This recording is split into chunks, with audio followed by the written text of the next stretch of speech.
হলো বিয়ের পূর্ব শর্ত হিসেবে অনেকেই বলে থাকেন, আগে নিজের পায়ে দাঁড়াও পরে বিয়ে।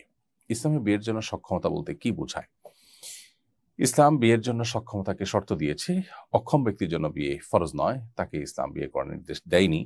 বরং কোনো ক্ষেত্রে অক্ষম ব্যক্তির জন্য বিয়ে করা নিষেধও।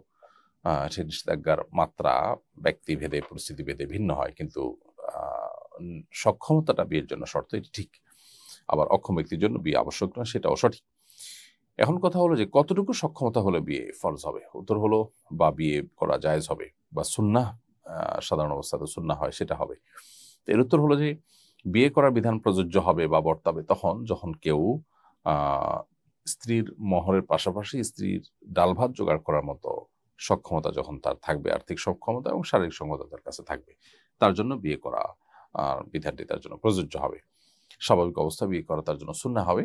আর বিয়ে না করে তিনি গুনাহে লিপ্ত হতে পারেন, এরকম পরিস্থিতিতে তার জন্য বিবাহ করাটা আবশ্যক হবে। কিন্তু শর্ত হলো দিন শেষে তার কাছে সক্ষমতা থাকা, এবং সক্ষমতার মানে হলো স্ত্রীর মহর এবং স্ত্রীর ভরণ পোষণের জন্য মিনিমাম যে ব্যবস্থাপনা করা প্রয়োজন ততটুকু করতে পারে। এখন আমাদের সামাজিক স্ট্যাটাস মেনটেন করতে গিয়ে দেখা যায় আমাদের অনেক টাকা পয়সা হওয়া ছাড়া আমরা নিজের পায়ে নিজে দাঁড়াতে পেরেছি বলে নিজেদেরকে মনে করি না।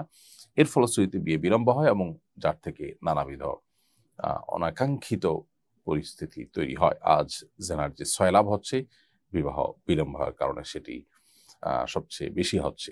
যার কারণে সময়মতো বিবাহ দেওয়ার ক্ষেত্রে, বিবাহ করার ক্ষেত্রে আমাদের আন্তরিক থাকতে হবে এবং চাহিদাকে কমিয়ে আনতে হবে। প্রয়োজনে অনেক বড় ঘরে বিয়ে না করে নিজের সাধ্য সামর্থ্যর অনুপাতে কুফা বা সামঞ্জস্যতা মেনটেন করে তিনি বিয়ে করতে পারেন। অতএব ডাল ভাত জোগাড় করার জন্য যা লাগে মিনিমাম, যা না হলে নয়, যে যেটা দিয়ে আপনার চরিত্র হেফাজত আপনি করতে পারেন বিয়ের মাধ্যমে, সেটুকু ব্যবস্থা করতে পারলেই আপনি ইনশাআল্লাহ সক্ষম হিসাবে বিবেচিত হবেন। প্রিয় দর্শক,